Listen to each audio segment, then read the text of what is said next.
Now again, we're dealing with the Olympics. Okay? Dealing with the Olympics.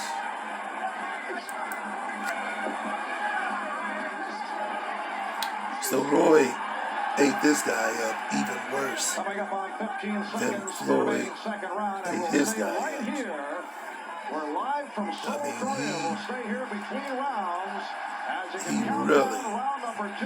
He really ran through this guy. And of course they criticized him for being, a showman. They criticized Floyd Mayweather's bout that I just showed you. I want you to understand that the commentators were attacking Floyd through his father. So they began to talk about how his father wasn't there because he was in prison for dealing drugs, and how horrible an example he was for dealing drugs. Now, I could get deep into that one.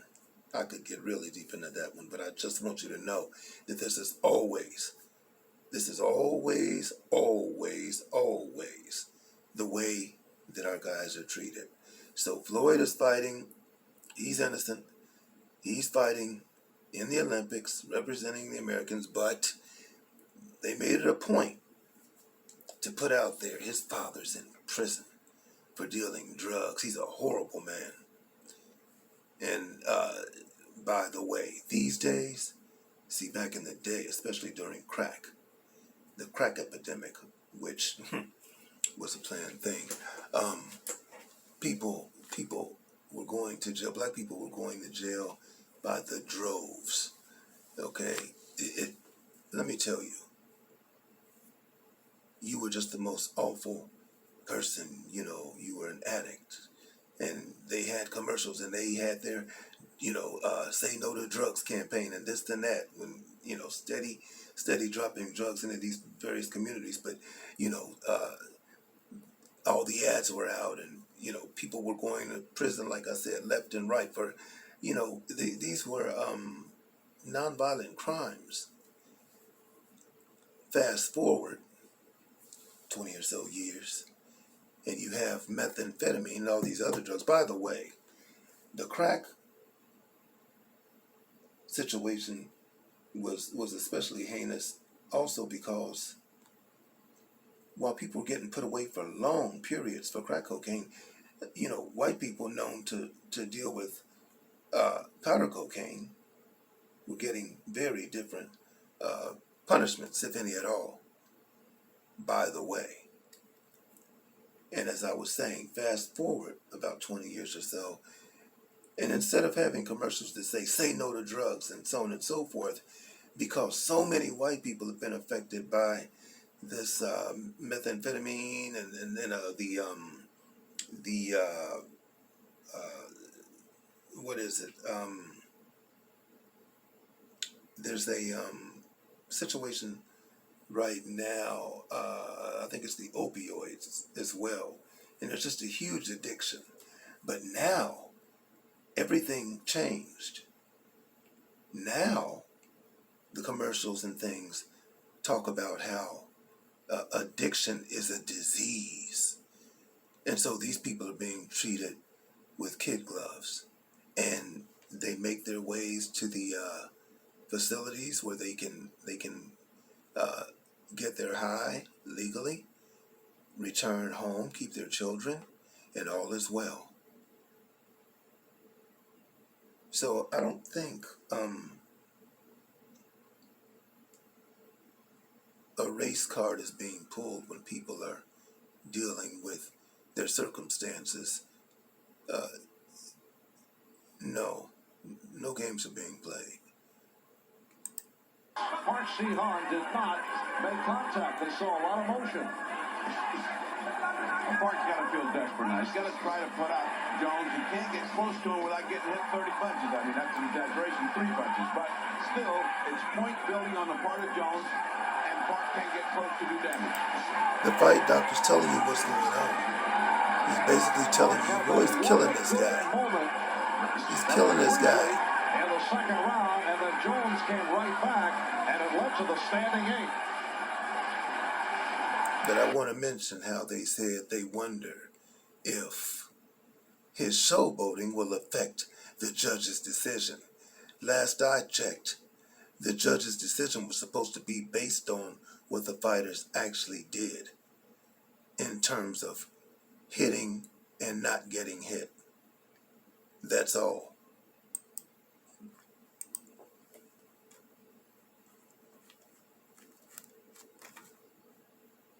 The decision. We'll be back with the decision. It's a clear victory for Roy Jones Jr. Then I think there's something rotten in Korea, because that is absolutely one of the most dominant things I've The seen. winner is on point 3-2 in the blue corner. Well, there it is. Mark Si-Han has stolen the bout. He has stolen the bout. Park At the Si-Han. moment the bout ended, was there any doubt in your mind that you had won the fight? No, that's no doubt at all. I knew I had won the fight. I won all 3 rounds clearly, but Now look at Roy. Now, what about when you heard that the decision was 3-2? what could I do? I mean, did that worry you right away before they announced who the winner was? That's still all the Koreans have never done. I knew what they had did. But like I said, there's nothing I can do about that, you know. I think I go home, go to school, you know. I don't know about boxing or whatever. Now, when you... So Roy cried after this one as well. He tells you as much. So these are young black men, the best of the best, representing America, and this is what happens regularly. I might add, this is regular.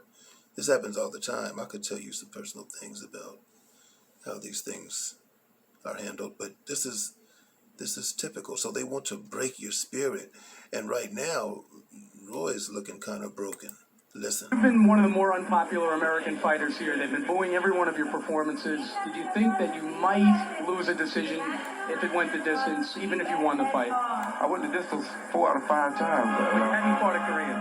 It don't make a difference. As long as I won, you know, I did my best I could, like I said. I Do you came think, here, do you think your showboating worked against you? I don't care. Listen to how, see, it's so funny.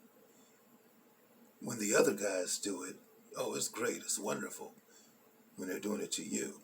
But, you know, you can't be yourself. Not when you, it's funny because I don't watch other sports.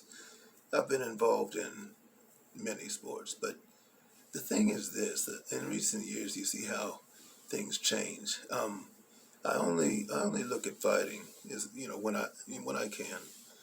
I only look at fighting. But the thing is this, I have noticed in the past they got more and more stringent with the rules in football and in basketball, where there's so many black athletes. So what I'm getting at is like celebration. So when a guy scores a touchdown or something, you know, I'm understanding they can't do this, they can't do that in basketball. Apparently it's the same way, you know, little things are being done and guys are being either fined or taken out of the game or whatever the case may be. But you have a sport like hockey or baseball, and baseball, even though there are apparently a lot of black men in baseball, there's still a lot of white guys who represent baseball. But the thing is this, baseball, people get in fights all the time. It seems like, you know, no problem. In hockey, people go to the games, I think, more to see the fights than they do to see the hockey. And fighting is encouraged.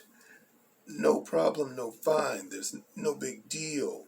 But, you know, all of you black guys, you can't even celebrate. You know, you're not being a good sport. Fine, we're going to take your money. No, there's a clear difference in everything. Yeah, I mean, what's the showboat? That's me. You know, if they can't accept me, I don't mind. To me, I'm gonna go with money. To the United States, I'm gonna go with money. Best of them, that's me. That's all I had to give. That's what God gave me. Well, you're 19 years old. Can a thing like this discourage you Trying to break about furthering a boxing career?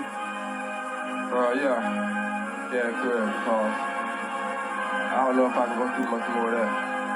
That's not the first time that's happened to me. So shit, if I keep boxing, I won't be the last. So I think I'll go back, and that'll probably be the last for boxing. He said he thinks he'll go back, and that's going to be the last of boxing because That's not the first time something like this has happened, and it's not the last. And he's telling the truth. Listen, anytime you have judges involved in this stuff, it gets real wicked.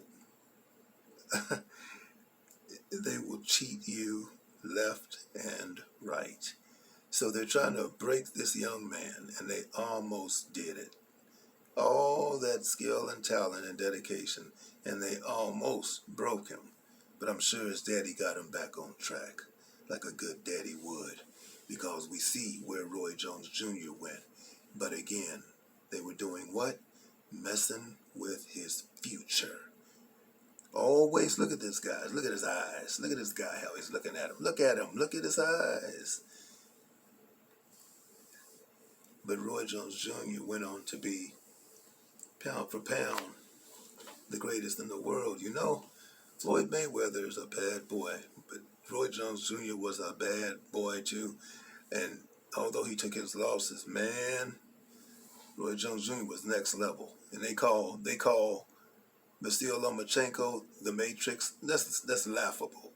It's embarrassing trying to make this guy number one. That's embarrassing.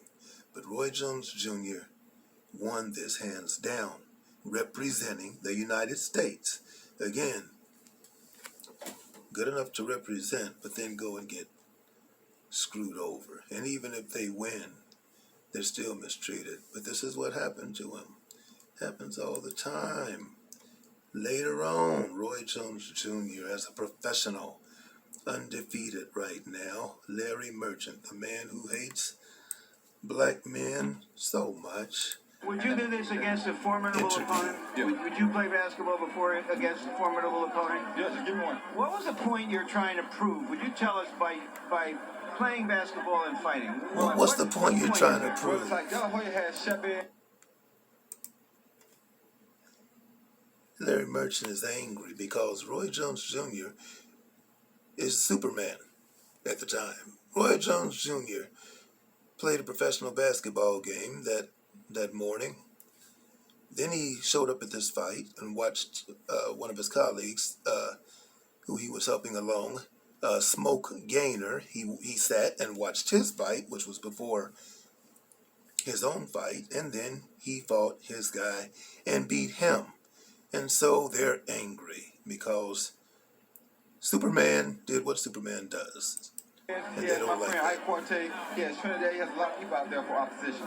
I don't have anybody that the public demands to see me fight, or that you guys really want to pay me enough to take a chance to go out there and fight. So I started creating challenges for myself. Basketball, to prove that I can play basketball, come out here, watch Smoking Main fight, then come and fight, prove something to myself. That anything I set my mind to, I can do. That gave me the urge to get up for this fight. Normally I would look terrible against this guy because he's a durable guy. I would ran out things to do. I My think mind you would have see been the sharp. point. And this would have been So let's take it to this point right here. And he's complaining about how much money he Now makes listen in to the world. this. And he's complaining about the highest paid non-heavyweight in the world. And he's complaining about how much money he makes for each of these fights. Does he have a point? Again, so they say. Just because they tell you he's the highest paid doesn't mean he's the highest paid. And if he's complaining about his money, then there's a reason he's talking about his money. It's not a complaint. He's saying that he's fighting, and if he's going to be fighting champions, he's going to make what he's supposed to make. So he knows something. And the point is, part of all this is negotiations. And if he wants to negotiate more money, he's well within his rights to negotiate more money. Yeah, I don't know. He should be happy to get paid for this business, especially tonight. He had a good fight. He looked good, but the opponent was not the best in the world. He got quality money, so he should be smiling all the way to the bank. Now, these old folk, I like George, but I have my limits. Just accept anything. You got your little paycheck and go home. See, that's the type of talk that works against us. George needs to sit down. I did an earlier video that highlighted George. Would you say that to him if you had a private conversation with him, that he should get his mind off of his complaint about how much money he's getting for each fight? Yeah, he should stop talking business, period, and concentrate on being a Yeah, don't talk business. middleweight. and take fights. Yeah, don't talk business. Would you do this Don't against don't a do formidable that. Don't opponent? talk Would you business. play basketball That's before dumb. against a Only formidable dummies talk opponent? business. You know, you just concentrate on fighting. You just be a good boy and concentrate on fighting. Don't talk business, whatever you do. Larry Merchant with the winner and repeat champion. This is what All right, Roy, happens congratulations. to black fighters with I Larry suppose you Merchant, do feel but redeemed it by usually what doesn't happened. happen with the other guys. Well, first of all, I take this time out to thank God for giving me the Again. opportunity to keep my head together, come out and do what I did. Thank you. I didn't want to have to do this, but I did because Terence Crawford is being accused of playing the so-called race card, giving you examples of how things look in black and white. Everybody, and plus that coach, no! Roy Jones still number one. Ain't gonna be that way, baby. The point of me showing this is that Larry Merchant is known for being extremely disrespectful to black fighters. And some of these guys don't play, and Roy Jones Jr. is one of them. They don't play. They're not going to bow down. They're not going to allow Larry Merchant to do too much. And right now, Roy is a little perturbed, or a lot perturbed, with Larry Merchant, so he's going to let him know, I'm in control of this one. All these doubters, him and all the rest of them, I think Roy Jones is a fluke. Now they know. Now, back to where I am. I am redeemed. I deserve to be back pound for pound number one, because I am. It's just like that. I don't even want to hear nothing else. I should be pound for pound the best. When somebody come beat the best, it's fine. I thank God, I thank Montez, he gave me the opportunity to go back and pick up my stuff and come back in here. What has happened is that they ripped him off. He fought Montel Griffin the first time. Montel went down and Roy hit him again. That happens sometimes because you're in a rhythm. You're in a flow. You're in a zone. And he hit the guy again, and Montel Griffin played it up and acted like he couldn't get up. But never should have gotten a disqualification. If anything, he should have gotten a loss of a point, and Griffin could have had 5 minutes to recover or whatever he needed. But they wanted to give Roy that big L, and they did. They gave him his first L. So now, he's back with the second fight, and he knocks a guy out in the first round with a body shot. And this is the result. I didn't want to have to do this, but they made it. Why didn't you want to have to do this? Because I don't like trying to hurt people. No, not I was out here trying to hurt that kid. If I would have got a chance, I would have killed that kid by mistake. You know what I'm saying? And I don't want to do that. That's not my intention. My intention is to come out here and do good things and be done with it. That's why I don't like that old Roy Jones. You don't want to pull the RJ out. I don't want to see the RJ. Did you need this kind of incentive to bring out 105% of yourself? Didn't I just say that? That's what it takes sometimes. You take something from me, I'm coming to get it back. I don't care. If you take it from me dishonestly, I'm coming to get it back. Now, if you beat me, we had a good night, I'm still going to come get it back. But if you take it dishonestly, I'm coming to get it. All right, so you came out here with a totally different with Roy's expression, with his body language. You saw, I went out here to box, give y'all on show, and I didn't want to give you too much to criticize me about. I had to come on and do my... So what he said, I didn't want to give you too much to criticize me about. Everybody knows what Larry Merchant is about. Intention than you did the first fight. You saw, I went out here to box, give y'all on show, and I didn't want to give you too much to criticize me about. I had to come on and do my thing. And that's enough. Roy will put you in your place. And Larry Merchant needed more of that. Moving on. When Shakur Stevenson fought Jeremiah Nakatia was 20-1 when he actually fought. This is after he fought Stevenson, I believe. He was 20-1 before he fought Shakur Stevenson. I think he had 17 knockouts maybe. I can't remember if he's from Nigeria, but he's from the continent. So when he fought Shakur Stevenson realized that this guy was a lot taller than Shakur, and he was obviously powerful. All the knockouts and things can attest to that. He wasn't as experienced as Shakur Stevenson, but this guy was solid. He was solid. And they really put him in there to beat Shakur, I believe. This is what they always do, with our guys.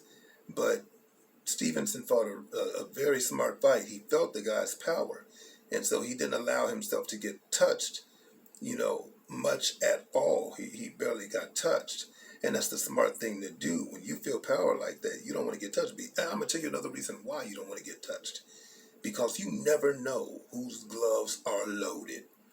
They will load the gloves. And, either load the gloves or they will find a way to pull the padding from the glove. Either way, you've got a problem. So if you do get caught and you're lucky enough not to get stung badly enough to where you can't get back into it, then you go ahead. Mental note, hey, don't get touched again. Make sure you're the perfect pugilist in that situation. All right?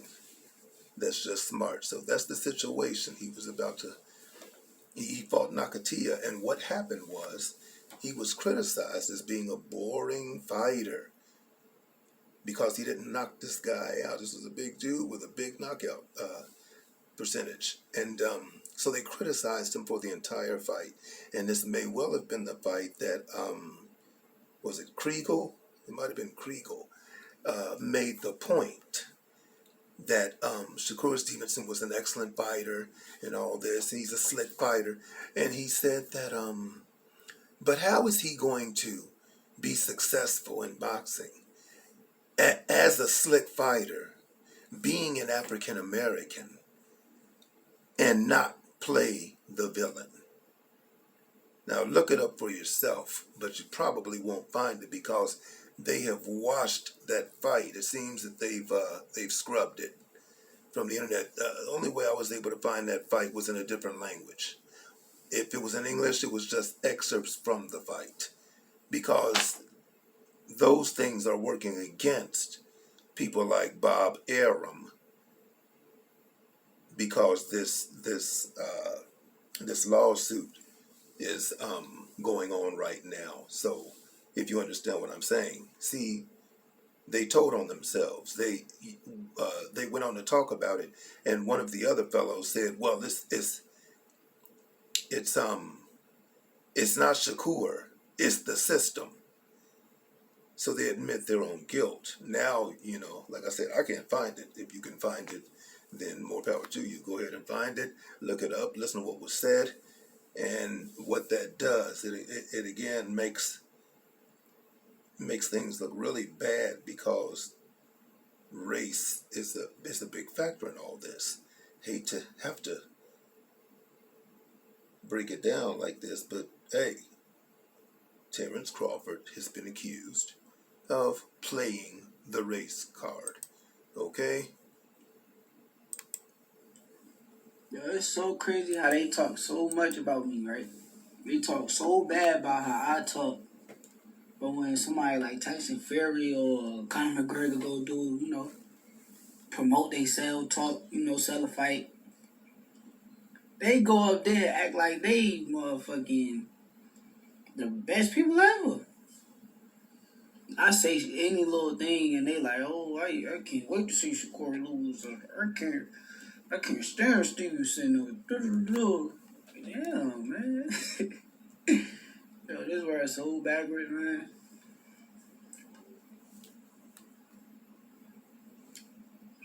So backwards. They hate black people.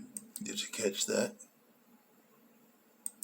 Let's try it again. So backwards. They hate black people. They hate black people. Is Shakur Stevenson playing the race card?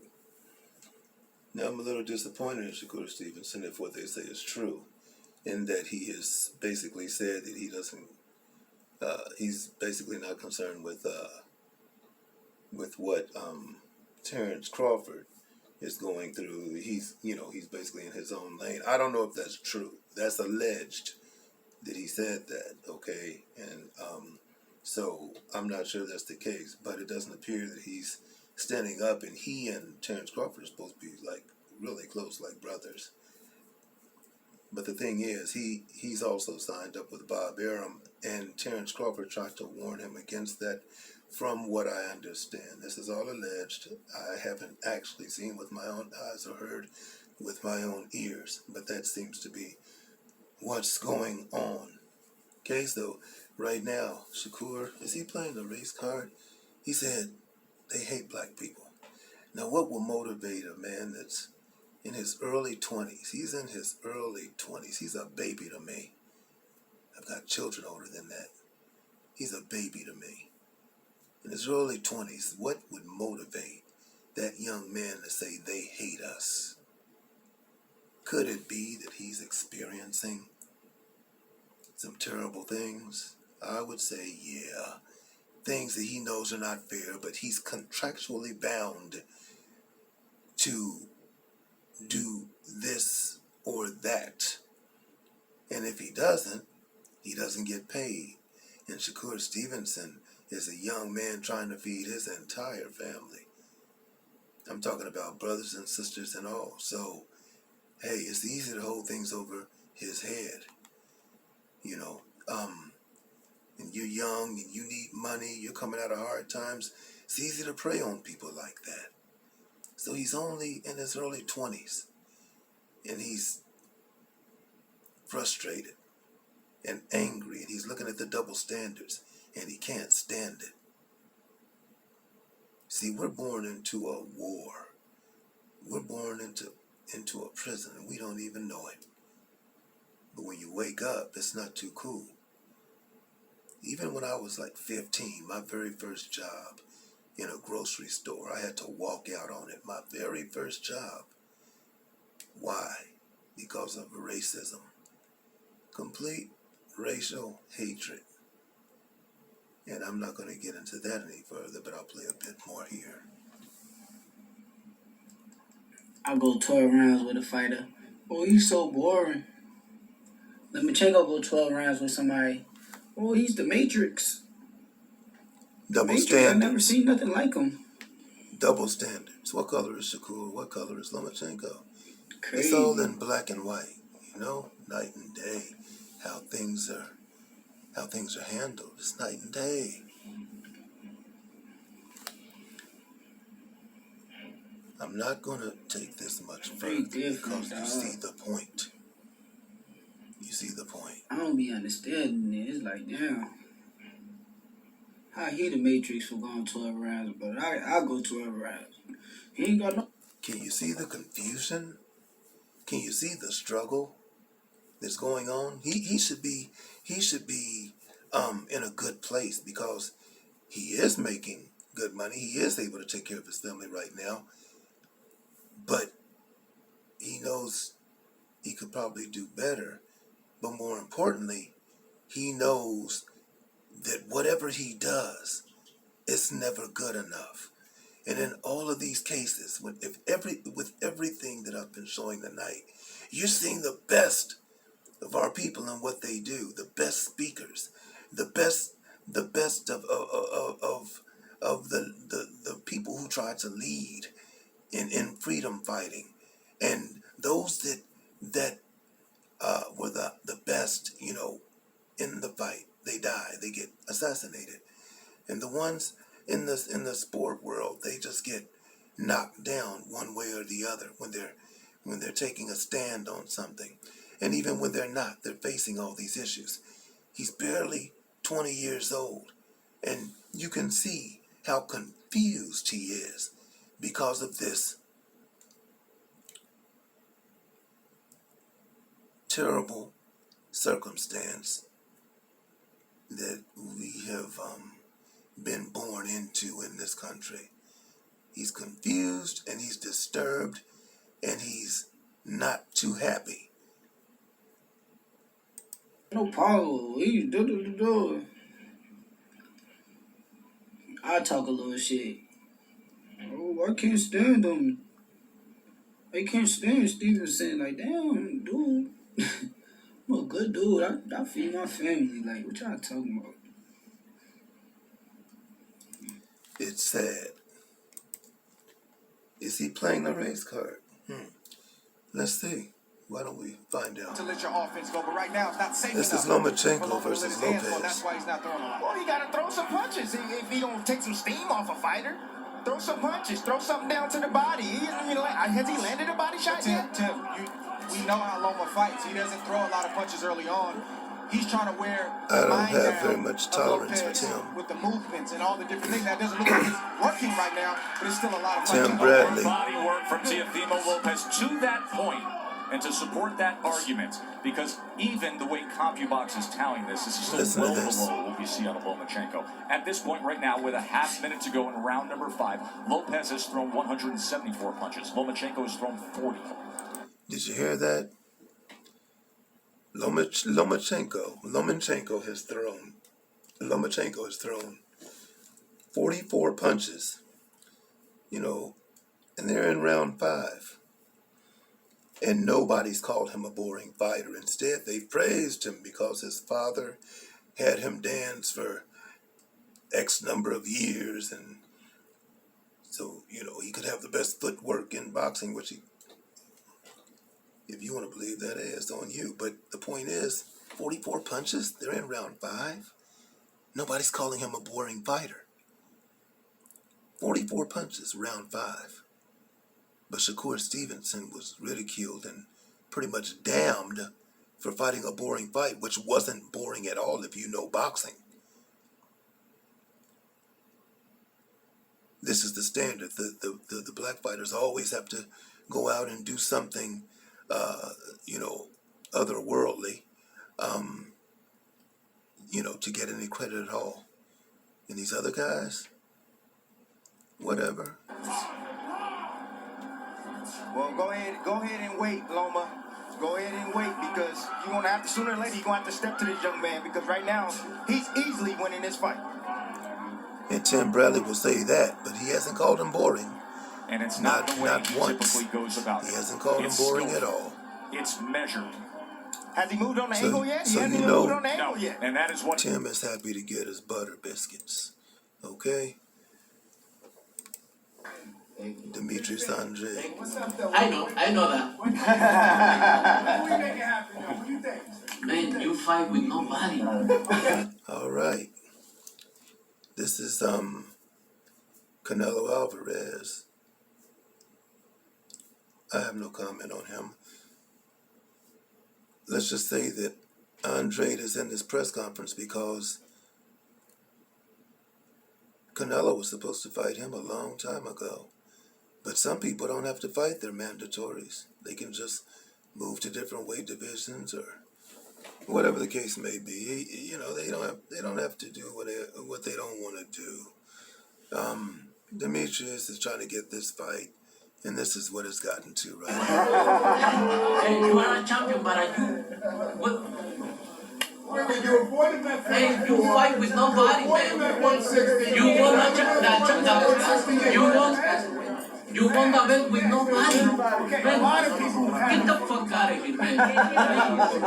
Please, get the fuck out of here, man. See how it works? Who I'm fighting?